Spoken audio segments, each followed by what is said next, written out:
महिने पावस पडलो 6 महिने पावस पडटकीर आसना आमचे कडेन जे कोचीस जे आसा जवळ म्हाका 110 कोचीस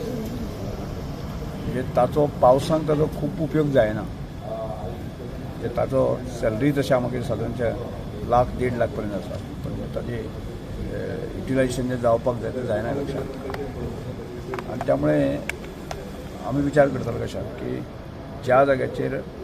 इंडोर फॅसिलिटी आसा समजा मडगांव आसा बांबोळी आसा पेड्यां आसा किंवा ताज्या पलीकडे जी प्रायवेट इन्स्टिट्यूट जी आसा संस्था तांचे कडेन जर अशें आसा इंडोर फॅसिलिटी आसा जाल्यार ह्या कोचाचो उपयोग 365 डेज आमी करपाक शकले जाल्यार स्पोर्ट्स जे टॅलंट आसा तें योग्य तरेन दिसपाक शकता त्यामुळे स्पोर्ट्स एक्सलन्स सेंटर किंवा ताका स्पोर्ट्स स्कूल अशा प्रकारचे कन्सेप्ट आसा तो फुडल्या अकॅडमीक एरियांत राबोवचो अशा प्रकारचे कन्सेप्ट तशा प्रकारचे एक स्कीम लॉन्चिंग करची अशा प्रकारचे प्रस्ताव